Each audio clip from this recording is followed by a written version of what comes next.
So good morning, everyone. I'm glad to be here to discuss with you this paper, which, as been introduced, is about the role of macro-regional strategy in post-Euro 2020 cohesion policy. In particular, the paper I'm going to discuss with you today is titled RIS3 Macro-Regional Strategy Tool to Design and Monitor Integrated Territorial Development Path. This is a co-authored work. This is part of a broader project titled AlpGov, Implementing the Alpine Governance Mechanism of the European Macro-Regional Strategy for the Alpine Region. And this is why a focus is explicitly on the Alpine area. Our starting point is the idea that, as suggested also by the speech of this morning, there is a wide debate on what will happen after 2020 in terms of EU cohesion policy. In our opinion, it should be important that the future cohesion policy capitalize on two pillars that exist today in the current programming period. The former is the role of macro-regional strategies, and the latter is research and innovation strategy for smart specialization. In a few words, these are two key pillars of the current programming period. The former is a policy tool which explicitly aims at enhancing a more inclusive and sustainable development by fostering a bottom-up policy approach. The idea is to cover some specific groups of neighboring regions, but belonging to different EU countries and even non-EU countries, and fostering the possible synergies that emerges among them. So far, 4 different macro regions have been introduced and been implemented in Europe: the Alpine area, the Baltic Sea region, the Danube region, and the Adriatic and Ionian region in the southeast of Europe.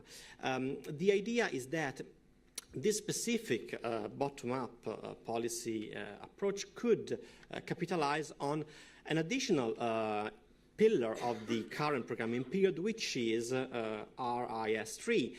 Again, this is a specific intervention which aims at identifying possible areas of intervention for regions, for subnational areas, in which, the idea is to introduce more specific policy intervention in terms of research and innovation, and such an introduction should be based both on the analysis of the strengths and potential of local economies and on a broader entrepreneurial discovery process. So if we consider the macro region represent a relevant territorial units, we should be able to integrate in them the role of RIS3. In particular, this paper aimed to answer to more specific research questions. The former has to do with the proper analysis of the priorities which regions have been implemented so far in terms of research and innovation to foster a smart specialization strategy. The idea is that regions can learn from other regions, neighboring and not neighboring regions, are actually implementing. In addition, a second research question has to do with what can we actually learn with regard to possible synergies and complementarities among groups of neighboring regions. As I told you, macro regions explicitly focus on those groups of neighboring regions in space. So to answer this question, we have introduced in a couple of companion papers that are under submission so far by my research team, a set of policy tools that could be implemented by policymakers. The former set of tools has to do with the classification, the codification of priorities in the S3. The latter has to do with the differences in terms of socio-economic and structural condition among regions.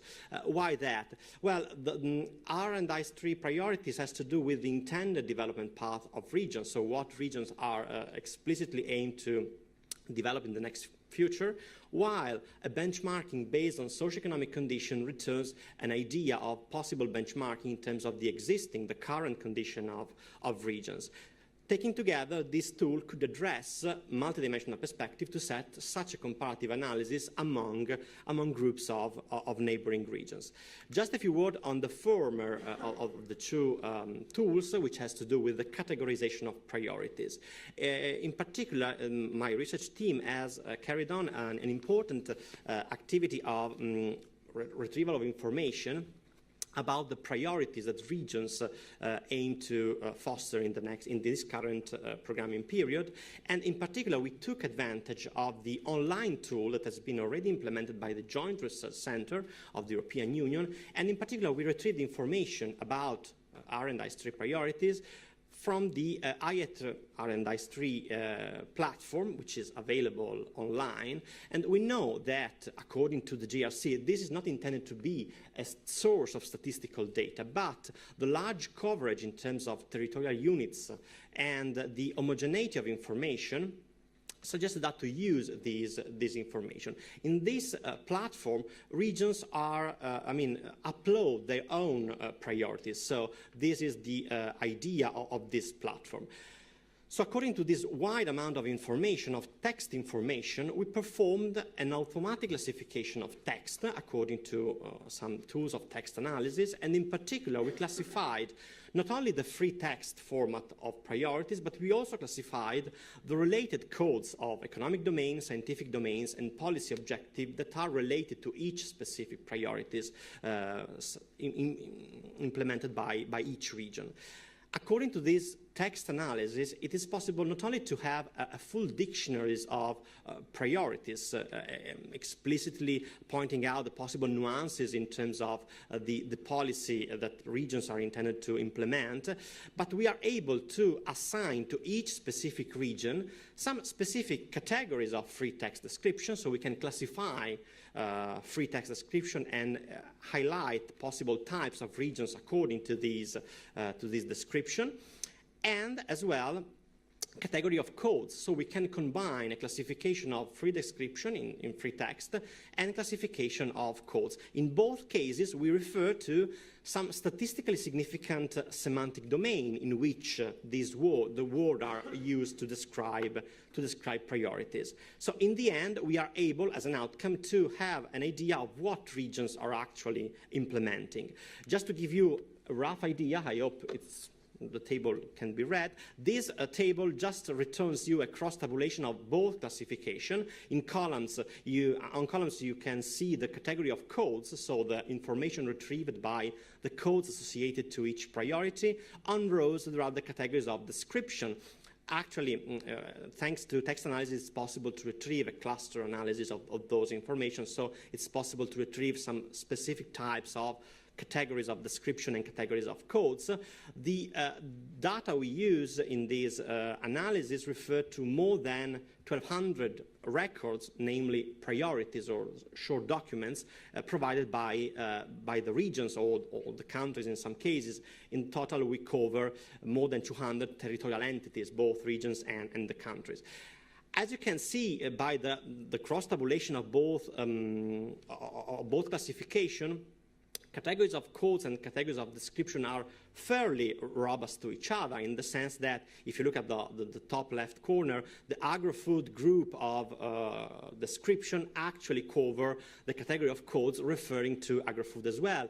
And the same holds true for the other parts in column, the other part colored in red, yellow, and gray. In those cases, both categories of description and category of codes actually refer to the same, almost the same domain.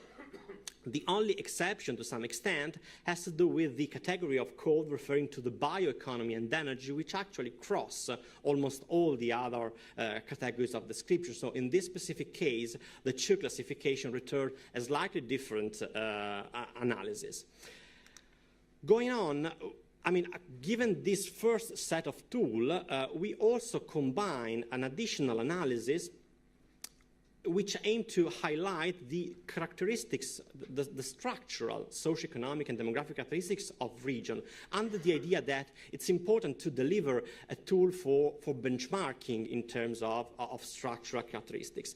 Even on this topic, there is a wide debate, so there are several tools to assess benchmarking. We decide to consider Eurostat data on NUTS2 EU regions, and in particular, we refer to a set of 31 input variables which cover three major domains: population and demography, regional economy and labor market, and the structure of the economy in terms of sector-based economy. So we take into account economic sector and economic division of the manufacturer. applying both a principal component analysis and the cluster analysis, our outcome, again, is a classification of the EU regions in 17 different clusters, which can be grouped into 5 larger groups, again, city regions, manufacturing regions, intermediate region, touristic region, and rural region. Just to give you an idea of this territorial distribution of these clusters, in the slide you can see the 4 EU macro regions, and you can easily assess the wide heterogeneity that affects also regions belonging to the same macro regions. Obviously, according to this classification, it's possible to compute some indicator of heterogeneity, and what is interesting is the fact that even the alpine area, which is considered the most homogeneous area in the 4 macro regions, actually show a large extent of structural heterogeneity. Why this is important? Because if we want to compare priorities in terms of a smart specialization strategy, we have to take into account these structural differences, which may affect not only policy design, but also the outcome of the policy as well. And so this is what we suggest as a tools to policymaker. Our idea is to implement, and we are actually implementing, an online tool which will be available online in the platform of knowledge, which is an online platform that is under construction by the EUSALP, so the macro-regional strategy for the Alpine area. This platform is not available yet, so this is an idea of what you can hopefully do in future with this online tool. In the left part of the table of the slide, you see the same table I showed you before, but in this case, this is a focus on the EUSALP regions, and you can hardly probably read the codes of the regions that are implementing those specific groups of categories of priorities in terms of description and codes. The colors actually refer to the socio-economic characteristics of the regions on the right part of the slide, referring to the classification of structural socio-economic features. For instance, if we consider the third column, which has to do with health and life science, and in particular with new technology for health, we can easily see that in the EUSALP area, there are actually 10 different regions that are investing in that specific priority. Those regions not only belong to different countries in the EUSALP area, but according to colors, they are also characterized by different socioeconomic features. Why this could be important? This is important in the sense that if we want to compare the projects that are eventually financed under these kind of S3 priorities, well, the socioeconomic feature, the socioeconomic environment of those regions could play an important role in the outcome of the policy as well. So the idea is to give policymakers a tool to perform a benchmarking not only on their own structural characteristics, but also on the way they are designing their own path of development in the future. So comparing projects financed in the same priorities. Just to conclude very shortly, this tool for policymaker, in our idea, should foster a process of benchmarking in terms of both socioeconomic features and priority policy features. The idea is that this tool could support local stakeholder and policymakers not only in further implementation of their own smart specialization strategy in the future, the idea of comparing projects or calls delivered under those priorities. Even macro-regional strategies could benefit from such a tool. The idea is to design even more integrated territorial strategy in the next programming period, capitalizing on both intra and inter-MRS multidimensional comparison of the S3 research and innovation policy and socioeconomic conditions. So the idea is to have a lively used tool by policymakers. Moreover, the fact that those information could be shared both either in the platform of knowledge from USALP or in the RIS3 platform by JRC, has an important value added for policymakers, but citizens as well. The idea is that if we have if we have online platforms that are regularly updated with a proper categorization and a proper understanding of what regions aim to do, well, this is a stimulus also for regions to upload their own information and to update their own information.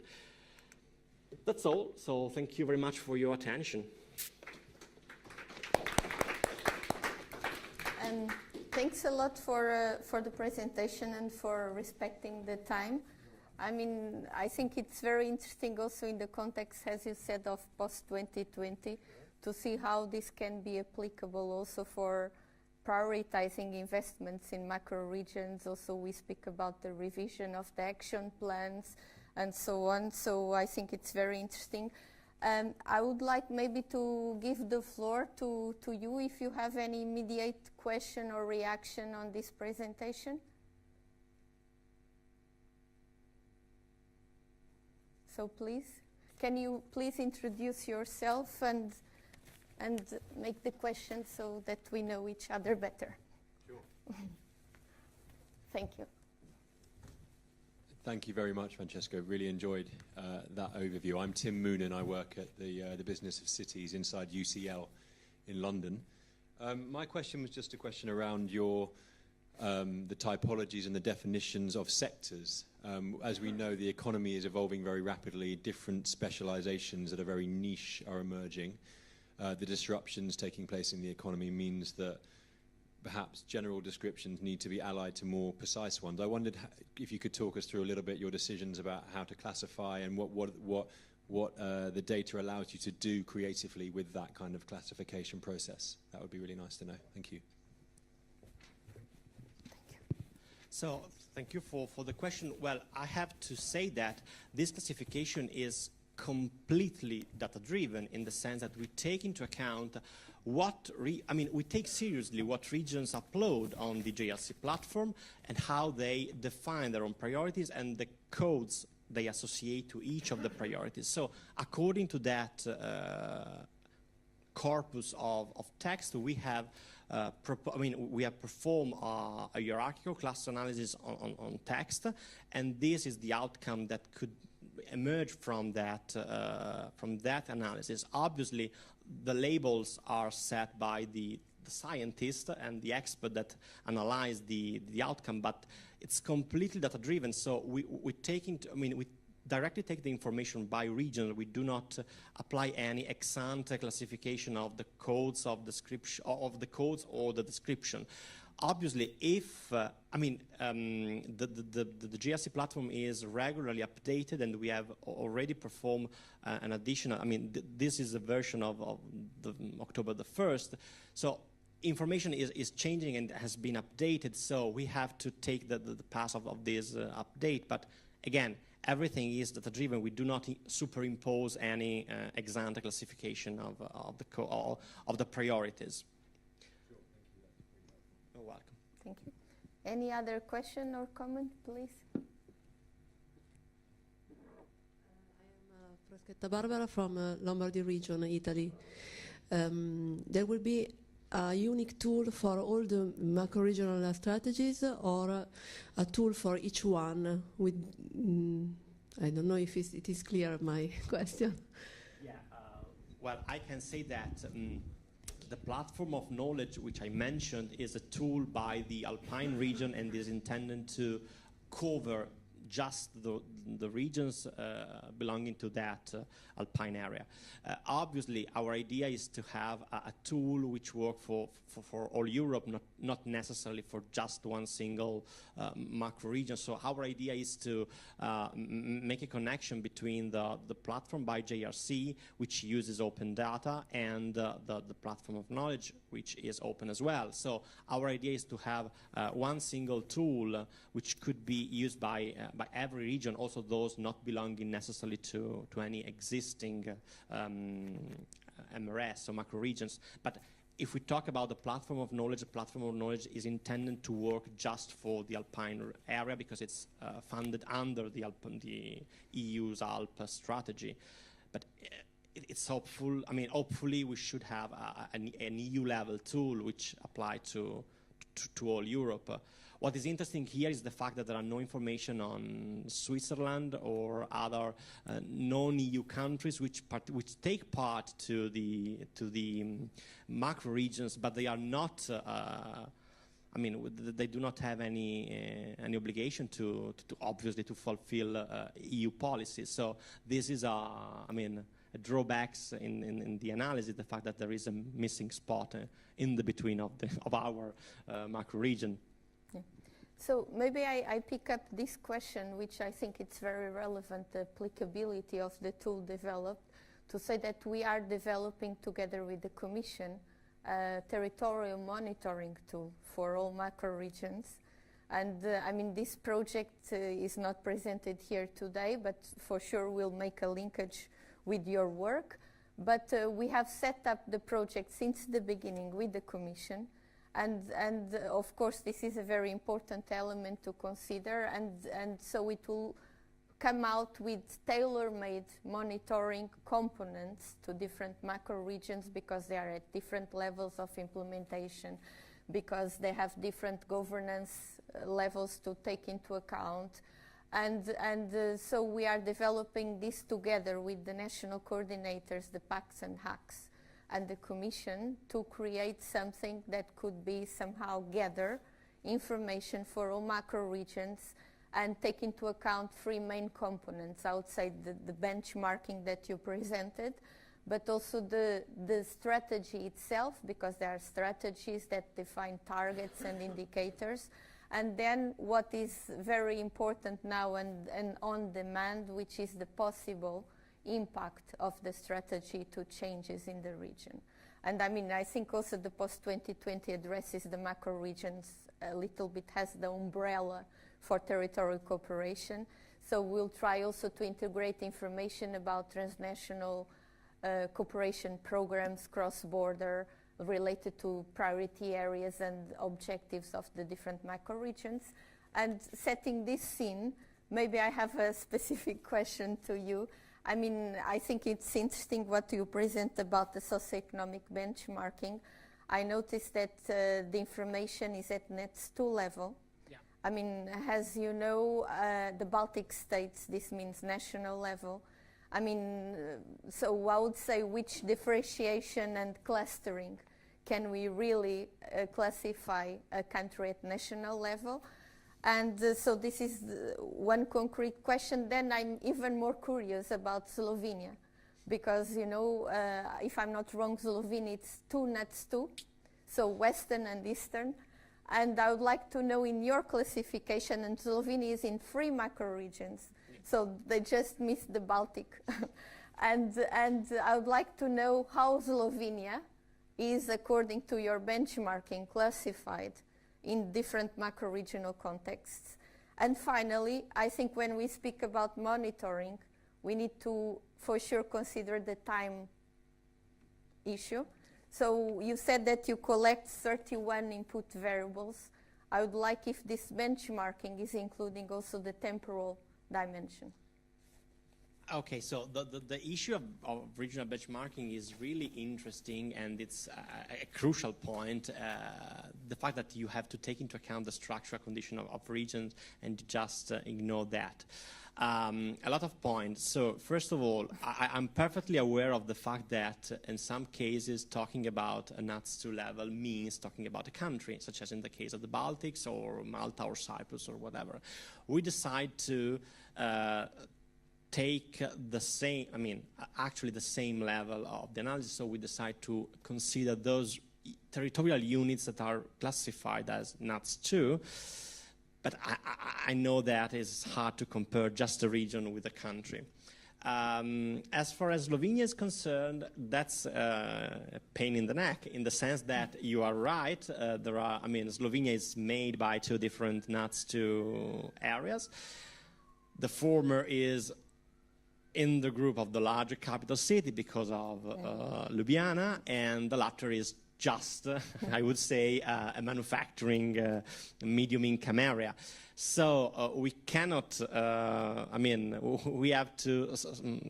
cannot actually directly compare the level of the policy, which is, because the critical point is that the RIS3 in Slovenia is implemented at nation level, not at NUTS2 level. So we cannot directly compare that. And we know that it's in 3 different macro regions, so it's the very heart of the macro regions in the south, in the southeast. And unfortunately, no time dimension can be introduced in the analysis. We just have to take into account the latest available data by Eurostat. So, but obviously, it would be interesting to include in the analysis for socio-economic benchmarking also the changes over time, because I mean it's pretty different to be a manufacturing region which has lost 10% of share of employment in manufacturing, and a manufacturing region which has not lost any employment. But in future work we should include the time dimension in the analysis. Okay, thank you. Thank you.